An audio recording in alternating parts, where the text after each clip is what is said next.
I am a professor of history here at Gettysburg. I don't even think they said it, but I get it. It's cool. Wheeling. And you have to get on when you go to Richmond. Introduce Brooks Simpson. He is the ASU Foundation Professor of History at Arizona State University. He is a historian of 19th century America, focuses on the American presidency as well as the Civil War and Reconstruction. He has written extensively about Ulysses S. Grant. He's the author of Let Us Have Peace, Ulysses S. Grant, and the Politics of Reconstruction, which was released in 1991. And he's also the author of U.S. Grant, Triumph Over Adversity. That book earned the distinction as a New York Times Notable Book of the Year. Just recently, he's published, edited a volume by the Library of America. It's actually 4 volumes. It's Voices of the Civil War. It's a wonderful, wonderful series of books. Again, Library of America, edited by Brooks, Stephen Sears, and Aaron G. Meade. So it's well worth mentioning. Many of you are familiar with Brooks here at the CWI. He's given a number of talks focusing mostly on the War East. And we also know that he is a superb battlefield guide. Many of you will have the pleasure on Monday of following him around the wilderness. Those that have been in Brooks before, we're at Antietam, where he managed to get his co-tour guide to Fort Antietam. Quite an act of persuasion. I'm just wondering what he's going to do to his tour guide this year in the wilderness. Is he going to go off bushwhacking in the wilderness? Give those players who might want to lose a tour guide.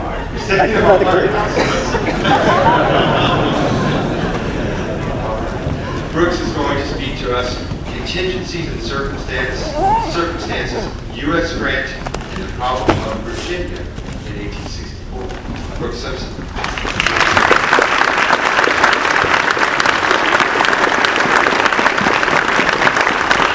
Well, good morning, everyone. Good morning. I'd like to first thank the team here at the Civil War Institute, especially Allison and Diane, as well as Peter. I must admit that I feel naked up here without a scarf on. Of course, you know, Peter's fashion attire will understand that reference. I also want to point out that while Peter recognizes that his advisor, Gary Gallagher, made mistakes, my advisor, Richard Sewell, did no such thing.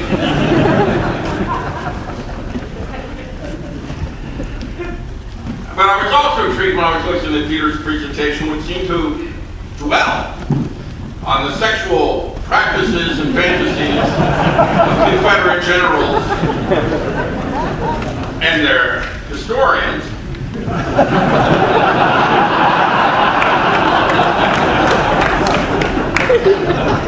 I'll tell a little story of my own in this regard. Not about me. It's a TMI moment. You'll have to join me on Facebook for that one.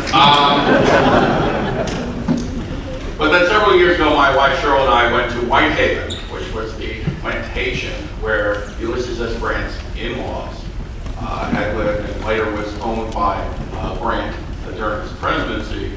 And we went in and I asked my wife not to reveal who I was. I had worked there before, but whenever you go to a place, it's better to try to see it, at least from my point of view, as if you are somebody that you do not know. Because then you can see what kind of presentation they give to normal visitors to the area, as opposed to somebody where they say, well, you know this, and you know, it disrupts the entire experience. And Cheryl has made it through, it's now 14 years, and Cheryl has made it through exactly 5 chapters of my Grant biography. She says that once they begin firing at each other, she goes to bed. But she had read a certain description of that book in Julia Dent Grant's memoirs. She had talked about how that when her fiance had gone off to war in Mexico, that she had, as was the wont of many women at the time, named a bedpost after her fiance. So we walk in, the guy says, well, he looks at my wife, and he figures that women like to look at kitchens to see what kind of modern appliances there were in the 1870s. And he looks at her and says, well, what room would you like to see? Without batting an eyelash, she says, see the bedroom. I got to see that bedpost.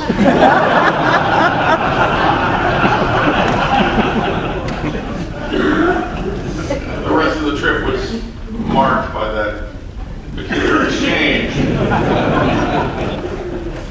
What I'm here to talk about today is about the problem of Virginia in the minds of Union military strategists, and none more so than Ulysses S. Grant. Because to Union military planners, Virginia was more than just a state. In fact, it was more than just a state of mind, although it seemed to take up space rent-free in the minds of many Union civil and military leaders.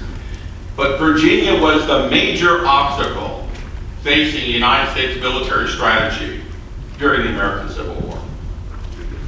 And this is for two reasons. Number one, because the state contained the Confederacy's capital, Richmond, Virginia, which soon became an obsessive point of attack for Union planners.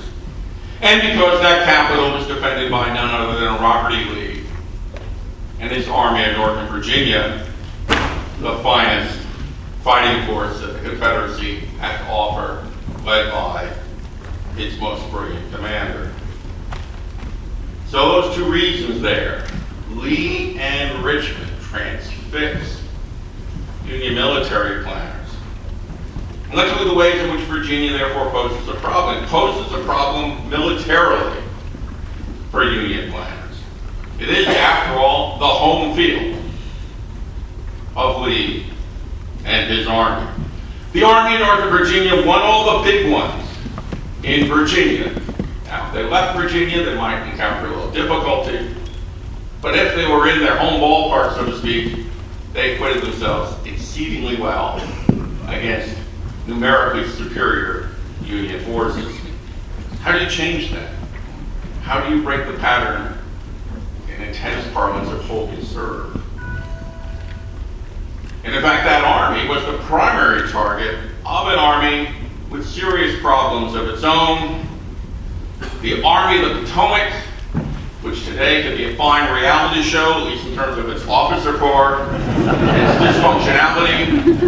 I don't know who Kim Kardashian would play in this army. Someone would. Maybe Gouverneur Warren. It was a dysfunctional and defeatist officer corps at many critical points of the war in its commando. Soldiers may not have felt the same way, but if the Army of the Potomac had ever fought the Confederates as well as they fought each other, we wouldn't be having an 1864 conference today. It seemed that in Virginia, the Army of the Potomac always found a way to lose. In fact, up until 1864, the biggest victory that the Army of the Potomac had experienced in Virginia was a battle it had never fought, Mine Run. At least they had not assaulted Lee in December of 1863, in an assault that would have been a catastrophe in the minds of General Warren and some other people.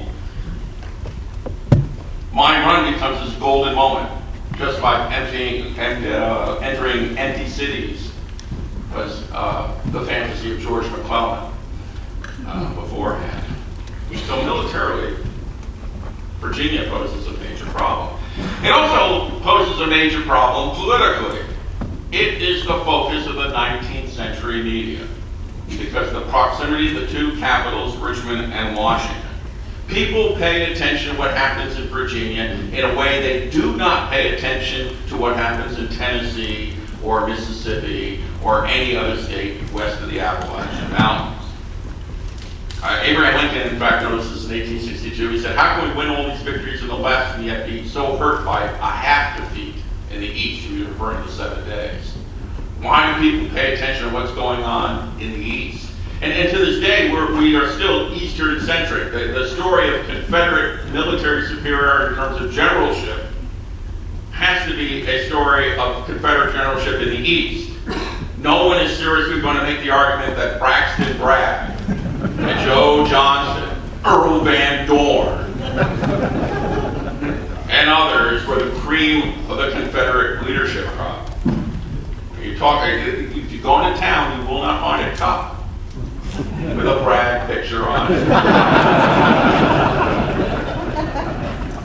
Maybe, a rear view camera so you can back up by Joe Johnston.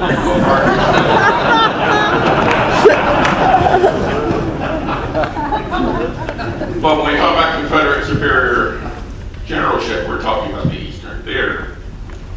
And of course, Richmond, it says the East was everything. And of course, Richmond as a target not only had military value, but it had symbolic, political value. And it was a notion, which by the way would have been betrayed by anyone actually studying military history, that if you captured the opponent's capital, you won. And we know that's not true. The American Revolution shows that. But still, if you capture Richmond, the war will be over, no matter what else might happen. Logistically, Virginia poses a problem, of course, given the resources afforded by the Shenandoah Valley, Richmond and its ironworks, its manpower. The Confederacy certainly augmented its available military manpower when Virginia seceded in 1861. It also augmented its enslaved population. People forget that the second largest export from the Commonwealth of Virginia in 1860 were enslaved human beings. You're adding 400,000 people who are enslaved to your workforce, a coerced, involuntary workforce, but a valuable one if you're waging war. And finally, topographically, Virginia poses problems, although it also offers opportunities. You're familiar with the east-west network of rivers, each of them providing an excellent point for Confederate armies to sit behind and defend themselves and challenge Union attackers, the most famous of which is still the Rapidan and Rappahannock river network. And so there are lots of good defensive positions for a Confederate army to adopt. There's an opportunity, of course, for Union military planners in that those rivers, plus the Chesapeake Bay, especially the James River that runs all the way up to Richmond, if Union forces can operate in a cooperative Army-Navy campaign, you can, in fact, penetrate rather deeply into the Commonwealth of Virginia. And you can do so with fairly secure supply lines. You can cut railroads, but you really can't cut a river. So there's an opportunity for military planners, and we all know somebody who did take that opportunity, who did understand that, George McClellan. Well, that turned out. And there's a legacy from that, which is, of course, that afterwards it would be very hard for the Union civil high command, in other words, Abraham Lincoln and Edwin M. Stanton, Secretary of War, to accept the notion of another war-borne operation against the Richmond area, because that would suggest that McClellan had been right all along. And that's something you don't want to risk admitting, especially in a year where you're running against George McClellan for President of the United States. We all know about the Shenandoah Valley. It runs towards Washington and other interesting places like Gettysburg. It runs away into the middle of nowhere in terms of Southwest Virginia, although I'm sure there's someone who will tell me that Virginia Tech is not nowhere. That's you, Al Mackey. But that Shenandoah Valley allowed the Confederates a superhighway to launch quick strikes, counter blows against invading Yankees in the central part of the state. So in other words, Virginia offers the Confederacy a lot, and it poses a lot of challenges for Union commanders. And it's those challenges, it's those lessons, it's those solutions that I want to talk about as they evolve in the mind of Ulysses S. Grant between 1863 and 1864.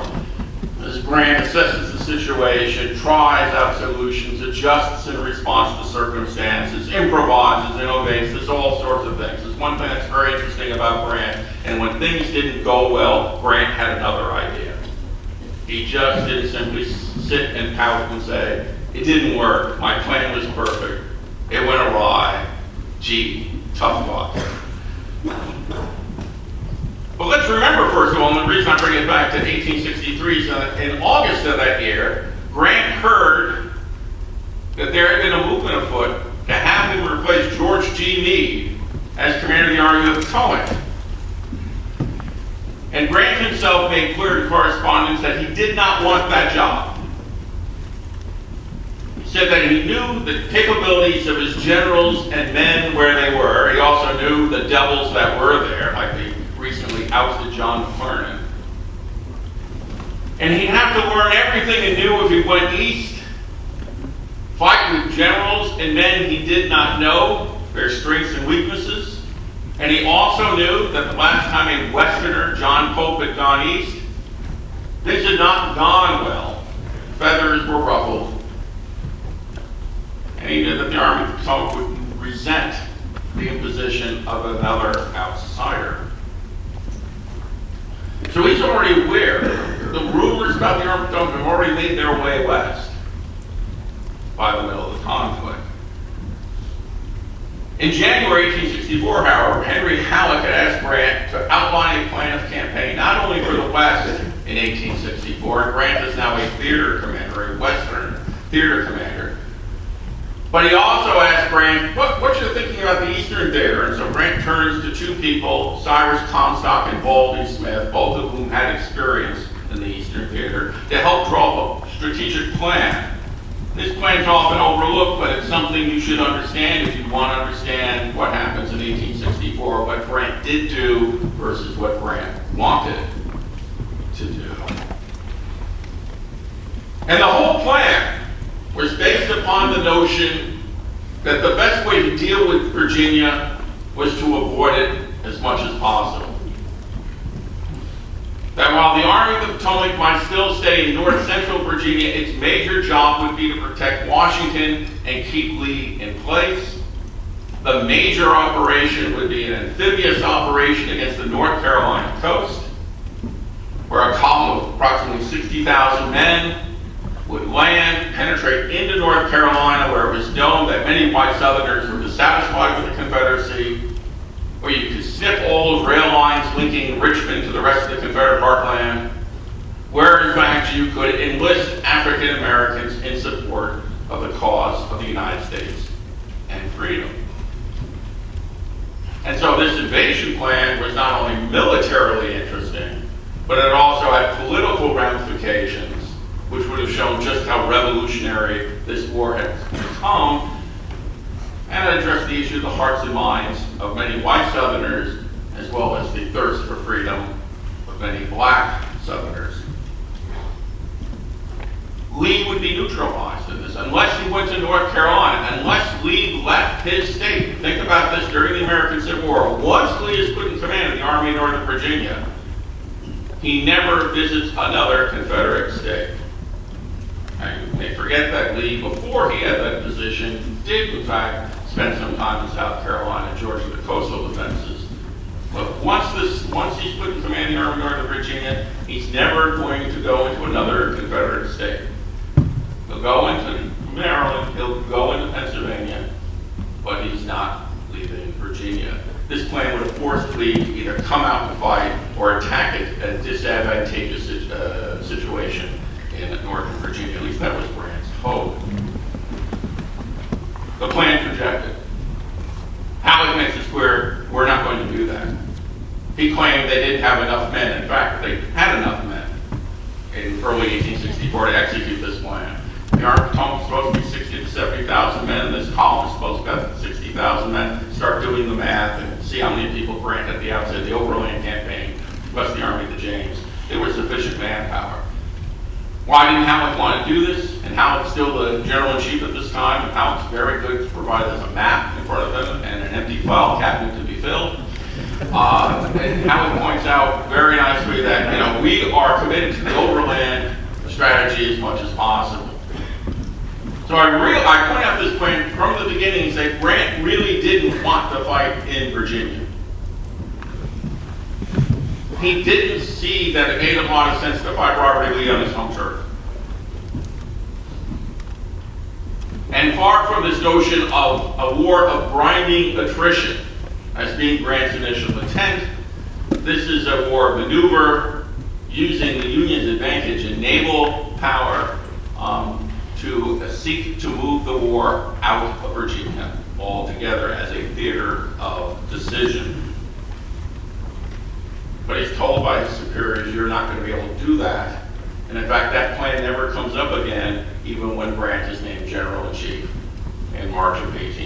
1864. So Grant then goes back to the drawing board. What's he going to do this time? Well, by March of 1864, Grant learned some things about his future. He learns he's going to wear 3 stars. He's going to be the General-in-Chief of the Army of the United States. He's going to have to face the challenge of Robert E. Lee because that's what everybody wants. And he can't go back west. He's got to go east. People expect him to take Lee on in a clash of titans. He also realizes when he's in the east that people in the District of Columbia meddle far too often with the Army of the Potomac, and that some people in the Army of the Potomac are far too interested in what's going on in Washington. Everyone forgets the first time that Grant meets Meade in Virginia.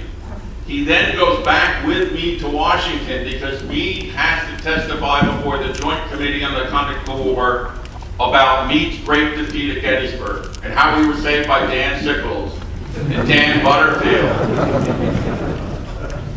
and a cast of midgets.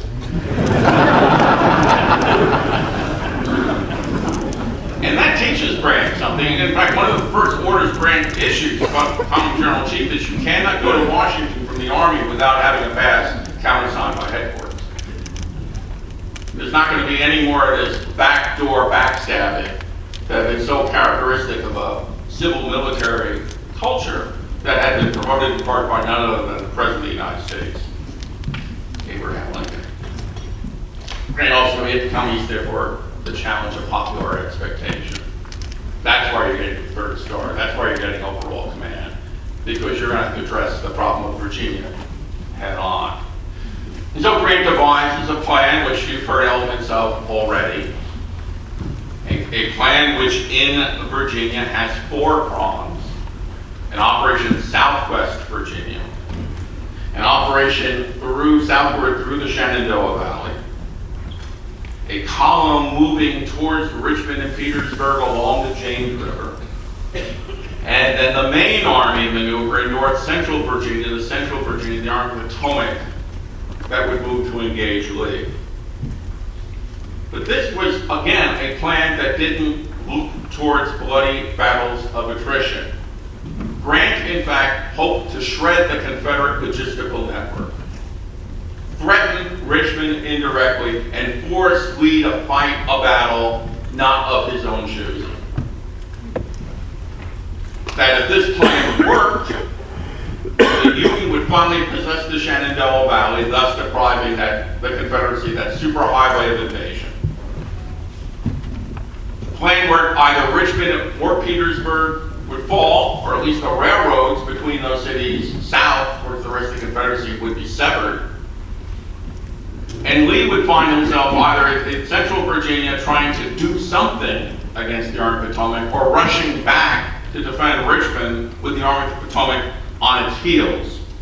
Yes, I understand this is a sentence called the Army of the Potomac on its heels. This is not a phrase you'll hear very often except in one's imagination. You don't see that happen until April of 1865. You're going to force Lee to fight in a disadvantageous way by threatening his flanks, his rear, his logistical network. So this is, in a way, a shrunken version of what I guess you could call the Comstock-Smith plan. Instead of going south through North Carolina, you go south through the James River. You threaten Lee's rear and his flanks at the same time.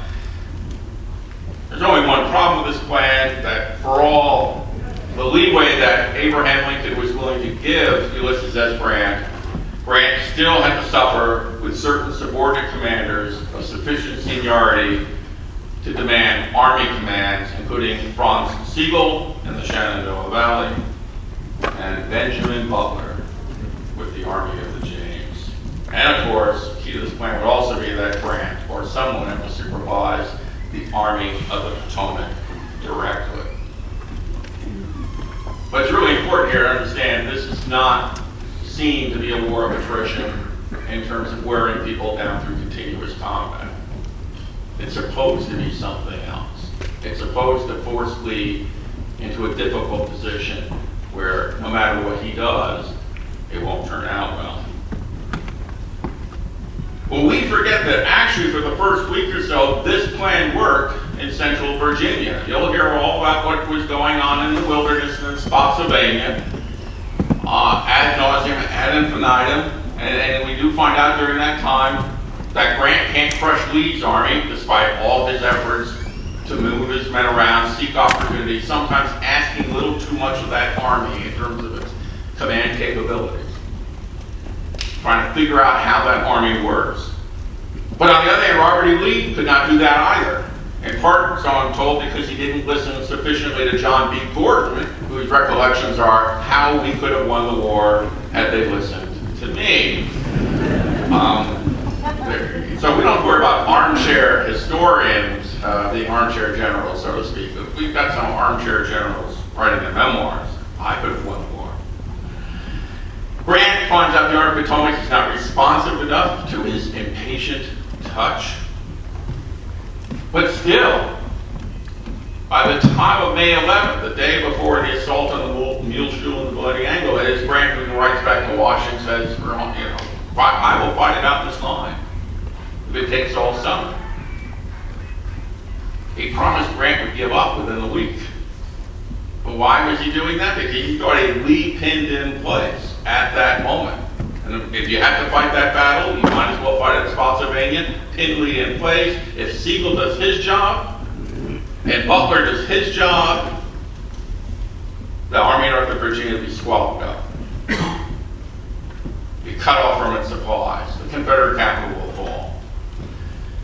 As we all know, that's not what happened. Rather, at New Market, von Sigel encountered defeat on May 15th, while Benjamin Butler decided to enjoy the beautiful vacation vistas at Bermuda 100, rather than move any more aggressively than he could, and in part, by the way, his subordinate generals, who included the aforementioned Baldy Smith, didn't seem to be much better.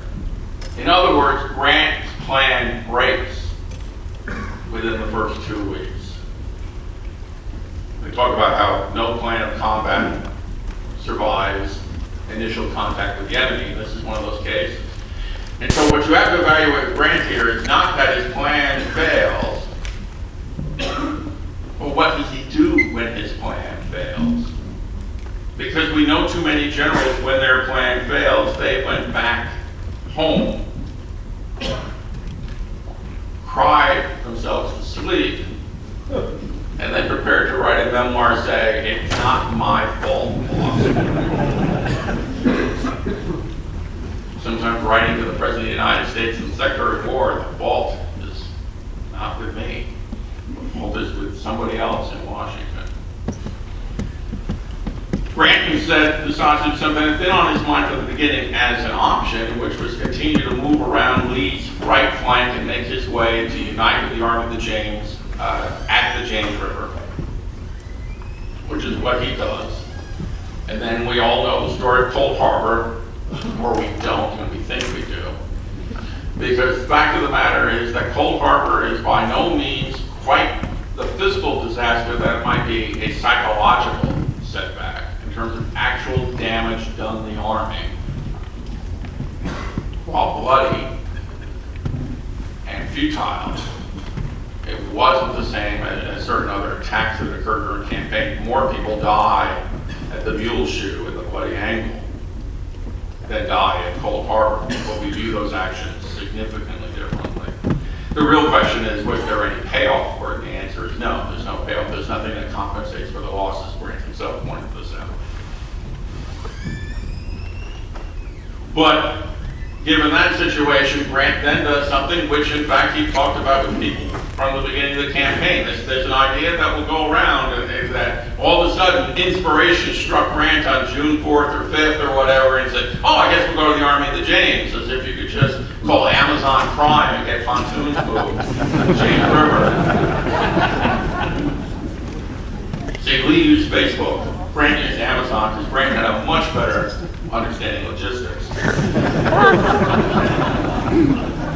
Rather, he thought about this from the beginning. They were prepared to go. They crossed the James. You know the rest of the story. The failure to take Petersburg, and the story about this being a matter of time. Robert E. Lee, this matter of time. Lee really felt that. He would have sent Jubal Early to the Shenandoah Valley. They thought it was all over. And of course, he not a matter of time. Everyone forgets one of the matters of time that are involved here is that it's presidential election year. You're going to run out of time on the first two in November 1864. You have to produce the kinds of results that persuade the electorate to vote for the incumbent. And everyone forgets that Abraham Lincoln just being renominated was a freak. The last president to be renominated by his party at that time was Martin Van Buren in 1840, who lost. There have been rumors that he wore women's underclothing to help that back. See, my knowledge of sex goes far beyond Carmichael.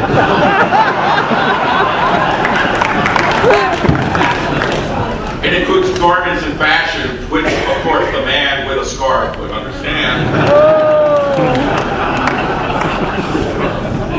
See, Carmichael, you say something about lobbying, then you get it in return.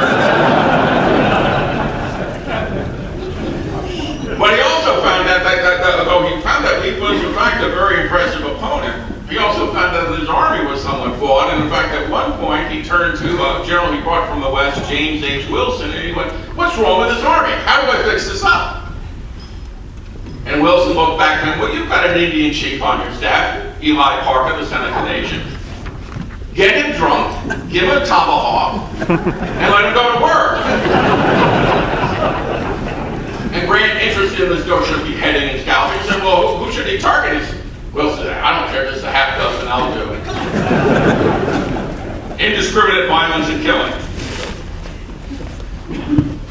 So, by the end of June 1864, Grant is stuck around Richmond and Petersburg. He has achieved one goal here, a goal that Robert E. Lee does understand, which is that he stuck Southern Robert E. Lee. And in fact, Lee's effort to become unstuck, and I think this is awfully daring, people forget this, at the very same time that Grant is crossing the James, Lee has sent Jubal Early north. So Lee's actually detaching a significant part of his army to try to cause mischief, try to have that usual Lee counterpunch that will catch somebody off balance, use the Shenandoah Valley, threaten Washington, get inside Lincoln's head. This has happened before. Why couldn't it happen again? Well, the story of July and August 1864, Grant again, still the problem of Virginia, and now the problem of Jubal Early. And what Grant finally decides, I think, is that he can't win here. He might try to win, the most famous instance of which was the Battle of the Crater. Armchair probably cannot have that battle he wants to have here, but he has to make sure he can't lose. He has to make sure that if he's not going to win, neither is Robert E. Lee. This is taking Lee out. And I think we forget this. I mean, those of you who are sports fans know that in Super Bowl III, for all of you, this will be a history lesson. The New York Jets had a wide receiver named Dominator, who left as the AFL, the American Football League's all-time leading pass catcher. But during Super Bowl III, the great triumph of Broadway, Joe Namath and the upstart Jets over the heavily favored and old-fashioned Baltimore Colts, Maynard never caught a pass. And after Namath just misconnecting with him early in the game, they used Maynard as a decoy to take out other people and free up other receivers. That's what Grant's trying to do here. He's going to be the decoy. He's going to take people out. He's going to neutralize them, while other generals, William T. Sherman, might accomplish the task that Grant had hoped somehow might be his own. So in other words, Grant makes sure in the summer of 1864 that if Virginia can't be the theater of decision for him, it will not be the theater of decision for Robert E. Lee either. To do this, however, he does have to wrestle with the issue of Jubal Early in the Shenandoah Valley. Because after this, what the people underestimate exactly how much damage Early did. Grant was expecting reinforcements, including the 19th Corps, to arrive at Petersburg.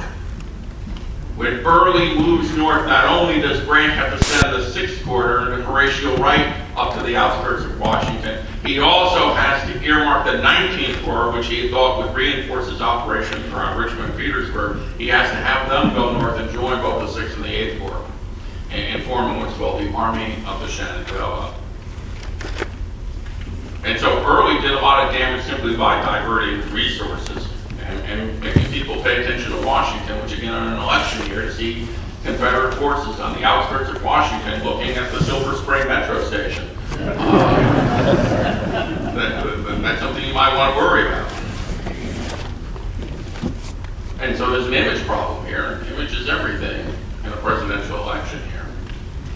And so Grant has to labor through reconstructing a command structure around the District of Columbia. This is one of the odder stories of the war, because he soon found out, first of all, that Henry Halleck, whenever Confederates were near, Henry Halleck knew where his liquor cabinet was and got sensationally drunk, which made Halleck's dispatches make more sense. There was talk of, hold your breath, George McClellan being appointed to defend Washington, which would have been ironic on another number of levels. There was talk also of George Meade, who by this time was truly irritable and unhappy with his subordinate commanders. And if you had Ambrose Burnside as a subordinate commander, you might understand why. And there was talk about transferring Meade to the Washington area. And in the end, of course, after first trying out David Hunter for a few days, David Hunter steps aside and Philip Sheridan takes over. And it's Sheridan's mission not only to defend Washington, but to track down and eliminate Jubal Early, take away Lee's last ace. The last chance Lee has of upsetting the apple cart. And with Sheridan, although Sheridan took his time to the point that Grant actually had to go and visit him to say, when are you moving? And only find out that Sheridan was ready to move. Grant just took the train back and found out by the time he got back by train boat to City Point that Sheridan had in fact moved. That only with Sheridan's victories in the Shenandoah Valley was Grant able to take the Shenandoah Valley out of the war and to rob Robert E. Lee of his last chance to upset the apple cart in Virginia.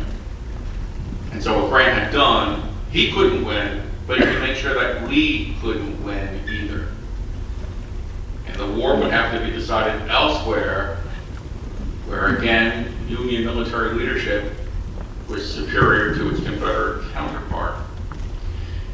And you see that in September and October of 1864. September 2nd, William T. Sherman enters Atlanta, an empty city, partially burned already. Sherman is a completist, so he takes care of it later on. Grant makes sure around Richmond, Petersburg, that Lee can't move. He's not sitting in place, by the way. He's probing, he's extending his lines, he's launching limited offensives. He tells his commanders sometimes, do not attack entrenched positions, but if they come out in the open, far away. Sheridan, of course, scores a series of dramatic victories. Winchester, Fisher's Hill, and Cedar Creek, where he gets to ride his horse all the way back. You remember that tree stump we talked about yesterday at the Bloody Angle? If you turn from the tree stump today at the Smithsonian, you see Sheridan's stuffed horse, Renzi, looking very still. I have no idea why Civil War generals like to stuff their horses. I've seen enough of them by now, including old Baldy, Meade's mount, who just has his head on display now. But Sherman's and Sheridan's victories, which capture the popular imagination, which between them assure Abraham Lincoln's re-elections, are made possible in part by Grant neutralizing Lee. Because Lee was the only guy who could have turned the tables for the Confederacy. And if you take Lee out, if you sacrifice yourself, this is the Jets have used Maynard to open up other receiving opportunities, you could take out the Confederacy's only chance of victory on the field. But others do the stuff that you get attention for, but in the end, you get what you want to do, and this is what people forget. We talk about Grant's campaign in 1864. Grant's the general-in-chief. It's all his campaign. Virginia is just a part of it. He doesn't care whether it's one in Virginia or Georgia or even outside Nashville, Tennessee. He just cares that it's one. And that's where his generalship in 1864 shows a resilience, a determination not to be checked, which makes Grant a model of American military command. And so that is how Ulysses S. Grant dealt with the problem of Virginia in 1864. Thank you.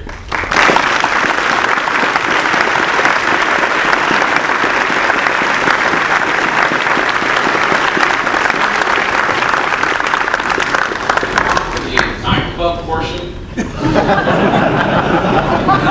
would like with Frank Sinatra, New York, New York, but if any of your questions, we've got a microphone, and anybody but Al Mackey can ask a question. So here's the challenge to the rest of you. Make it so that Al can't ask a question in front of those microphones right now. Al is a man who loves the camera. Okay, you're all cowards, I got it. And your name is, sir? Al Mackey.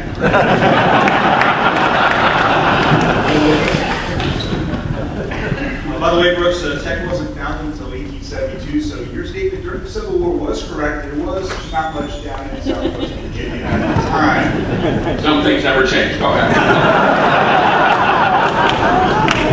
3 words, decade of dominance. A little bit about the historian's graph here. If you could answer a question that has boggled my mind for a little bit. Does Grant actually specifically order that assault at Cold Harbor that is so famous? In his memoirs, Horace Porter said that Grant said that he regretted the assault more than any that he had ordered. Whereas when Grant wrote about it, he said, he talked about it basically in a passive voice, he regretted that the assault was ordered. Meade, in his letter to his wife, said that he had command of the field all day. So did Grant actually order that particular assault, or was that more Meade's order?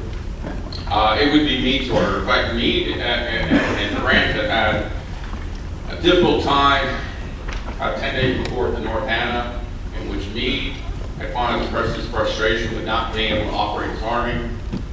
And Grant sort of pulled back from what was becoming increasingly a micromanaged situation. And one of the results of this, by the way, is he puts Ambrose Burnside directly under Meade, where before then this cumbersome arrangement where Burnside's 9th Corps would be directed by Grant, and it was now placed under Meade. The concept of the operation generally is Grant's. The buck stops there. He's the guy in the end responsible. But in terms of issuing of orders and preparing for what goes on June 3rd, that's up to George G. Meade. But remember, Meade issues orders to his subordinates, his corps commanders, including the highly esteemed Winfield Scott Hancock.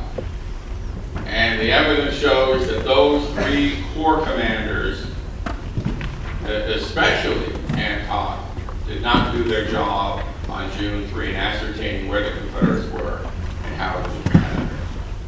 So, and you're right, who else would brag about being in command at Cold Harbor but someone who was frustrated by not being in command at all? So I think Grant's order, the last assault though, the renewal of the assault was at the end, which was again, Meade kept on saying, push forward, keep on saying what you want. Grant saw that as a useless, as they used to say, fusion of blood. Without any result. And I think that's what Grant understood. It's one thing to shed blood to achieve something, but when blood is shed for no apparent purpose, that's something that moves a guy like Grant. Yes? John Leslie, Chicago, Illinois. Why do you think it took Lincoln and the Army were so long to find a commander who wasn't so interested in politics in D.C., such as Grant. Did it have anything to do with the great popularity of political patronage in the Army that started back with Andrew Jackson? So why do you think it took so long? Well, first of all, we were afraid that Grant had political ambitions. That there was talk, in fact, in late 1860, that Grant would be an ideal presidential candidate in 1864. And Grant tried to handle this both jokingly and in a more serious way. Jokingly, he said, all I've ever wanted to be is mayor of Galena, my hometown. And the reason is because they haven't finished the sidewalk to my house yet. And I'd like that done. So Grant already had taste for the Gilded Age back in 1863. And when Grant comes to Galena in 1865, it's a parade through Main Street. There's a big banner. General, the sidewalk is built. But then, of course, they give him another house somewhere else, by the way. But the people in Galena understood to keep their job, they had to keep their general happy. And later on, Grant, in fact, writes letters making it clear that he has no political ambitions. He thinks being a politician is an awful job. It's a slavish life, as he puts it. And he writes a letter to Frank Blair, who is one of his generals, who is now a congressman in Washington. And he says, I don't want to be president. Do not show this letter to anyone unless it be the president himself. Otherwise, show Lincoln. And it's not until that Lincoln ascertains that Grant has no political ambition that he gets behind the lieutenant general bill. Before that had been stalled in Congress. Why did it take so long? I believe all these generals are politically networked. William T. Sherman, he hated politicians, right? But his foster father / father-in-law, you want to talk about sex and family relationships? Let's talk about the Shermans for a while. His foster father is a political advisor. His brothers have been in Congress. His other brother, John, is a senator from Ohio. They're all pretty well connected. This idea that Grant and Sherman had no political connections, Grant had a political patron, Ellie Washburn of Illinois. The real question was, why did it take so long? It's only because Grant didn't want to be president at that time. That's going to change. But you have to understand, until Vicksburg, Grant's record's pretty mixed. He wins here, suffers a setback here, stuck outside of Vicksburg here. Then he wins at Vicksburg. That's job security, is Vicksburg. Then he's not going to be fired. But then if you're Lincoln, would you move him east? Or might you use him more advantageously in the west? It's not until basically Grant holds out for give me the third star, make me General-in-Chief, in a bill introduced to revive the rank of Lieutenant General by Ellie Washburn. So don't say that these guys aren't politically connected. They all are. I think the thing is, how do they use those political connections? And do they challenge Lincoln? Or do they work with Lincoln? You will never find correspondence characterizing Lincoln and the words used by a George McClellan in the correspondence of Ulysses S. Grant. And I think we're talking about superiors and subordinates work, and how the subordinate works with the superior. That's all important. Yes. John Key, Potomac, Maryland. At the very end of your presentation, you alluded to the business around Nashville, and of course, after that was the destruction of the army of the Confederacy at that point, and the success of General Thomas. Could you talk about that for a moment or two, and perhaps a little bit about the relationship between Grant and Thomas? The relationship between Ulysses Grant and George Thomas was a strained one. There was no chemistry between the two men. That problem was mutual. If you read the telegraphic correspondence between Thomas, Grant, and Henry Halleck prior to Nashville, you find that Thomas doesn't want to tell Grant what's going on. Grant's being very impatient, asking Thomas, what are you doing? I expect you to attack. Thomas would write, I'm going to attack on December 5th. December 5th would come and pass. Finally, Grant would write, what happened? Well, I didn't attack because of this. We didn't have enough forces. Okay, you better attack. A couple of days down the road, yeah, I promise. A couple of days come, no telegram from Thomas. Grant, what's going on here? Oh, I decided delay the attack again. Now you could say, and I think understandably so, that Thomas, being the man on the scene and given the obstacles he's facing, is showing prudence. I'd say, on the other hand, if someone's asking you why you aren't getting something done because you're not keeping them up to date, you have a communications problem too. So I think if we look at Grant's anxiety, and Grant's doing all these other things at the same time he's addressing Nashville, he's getting ready to try to take Wilmington and Fort Fisher, he's trying to cut the Virginia Central Railroad, the James River Canal, he's dealing with operations opposite Lee at Petersburg. You kind of want to know from your subordinates, keep me informed of what's going on, don't make me ask you. We all know this as parents, don't make me ask you. Tell me.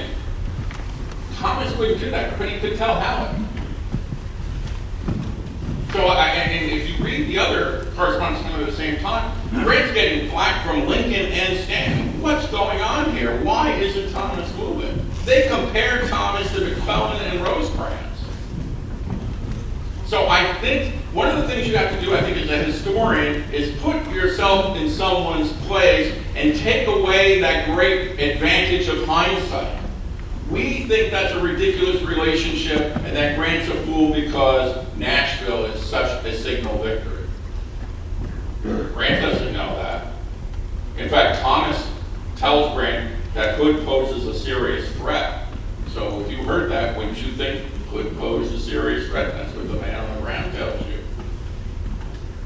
So you look at that network communication, and you also get the fact that in the end, many people in this room could have destroyed John Bell Hood at Nashville because John Bell Hood had done such a good job of destroying the Army of Tennessee himself.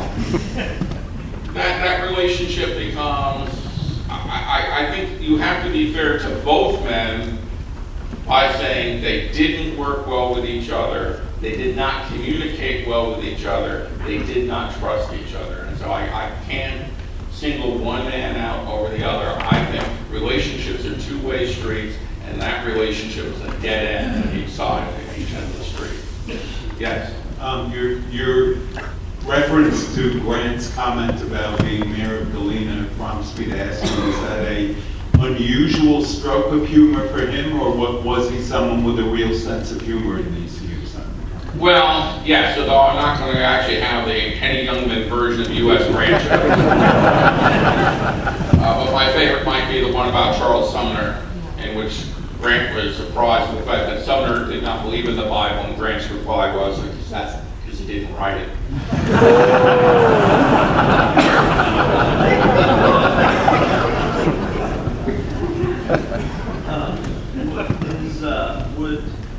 Was Grant upset when he came out east? He was so familiar with the West and all of his generals out there, and he couldn't be caught up to speed out east when he was transferred. Was he almost confused with Meade and his subordinate and all the conflicting areas surrounding that? He certainly was personally frustrated. Many of you know or hear the tales during the next several days that during the opening of the Overland Campaign, during the Battle of the Wilderness, Grant's whittling, and it seemed all he's calm, and he's smoking cigars. In fact, Grant's working off nervous energy, and it's not about Robert E. Lee. It's about the Army of the Potomac. In fact, he's taking out a new car for the first time, and he doesn't know how it operates and what it can do and what it can't do. And at the end of those 2 days, Grant has hacked the cotton gloves he'd worn into threads. He's gone through 1 day smoking 24 cigars. And when Buell attacks on the evening of May 6th, lots of accounts show that Grant was very frustrated, and Horace Porter's account, of course, which is rather famous, is go back to your command, think what you're going to do. Some of you think that Robert E. Lee is going to turn a double somersault, land in our flanks and our rear at the same time. He explodes. Now, I thought Grant was actually describing Chancellorsville at that point. But the fact of the matter is that yeah, he is upset, he is angry, he is frustrated, and he's got to figure out ways to manage that because that's not the kind of good commander to behave badly. Yes? This might be a similar question to his. Did Grant have an issue with the natural landscape in Virginia because he transferred from the west to the east? He wasn't familiar with it. So, for example, that Comstock Smith point, he actually sends it over to Thomas, who, after all, had grown up as a Virginian, and gets Thomas's feedback, and Thomas suggests maybe it should be in Suffolk, Virginia, instead. He just doesn't know this place. Robert E. Lee knows it like the back of his hand, and if Lee doesn't, his men do. Whereas the Army of the Potomac, they don't know the terrain very well. There are maps or corps. During this campaign, they go to places on maps which don't exist. So it's kind of hard to do certain things, so there's no Jed Hotchkiss for the Army of the Potomac in terms of managing these things. Most commanders, in fact, do give feedback that the maps are wrong. So no, it's not his yard. I think we have time for what, 2 more. Yes? I'm struck with the, of those Union forces that are poised to launch attacks in the spring of 1864. You've got some awfully weak reeds leading those prongs, except for Sherman and Grant and Meade. Was there no other choice? Was Grant stuck with those guys? Would it have been possible for Pearson, Sheridan to have gone into one of those spots? He was stuck with those guys, not because they were politicians, because they had seniority more than anything else. So they could command, they could request and demand, in certain cases, command positions. Horace Porter writes a letter saying that one of the objectives of these spring campaigns is Grant finally gets to fire people because they're incompetent, but they have to show they're incompetent first. And his specific reference there is to Nathaniel Banks in Louisiana. So they have to do something incompetent. Grant has to overcome Lincoln's interest in these people politically. In Butler's case, it doesn't happen until after the campaigns of '64. It happens in early 1865. And then Lincoln says, okay, just guess what, Lincoln's reelected. So there are restraints upon and constraints on what Grant can do. And it's a tribute to Grant that instead of writing letters to other people expressing frustration about those constraints, he worked within them. Jeff Skillings, Bristol, Rhode Island. This might be a terribly naive question in a room filled with historians and authors, but is there anything that today's military leaders involved in today's wars can learn from the generalship of people like Sherman and Grant? Understand why you're fighting. And the way and how you fight should serve the purpose of why you're fighting, more than anything else. I want to congratulate all of you. None of you have asked me a question about Grant and drinking. I toast you as a result.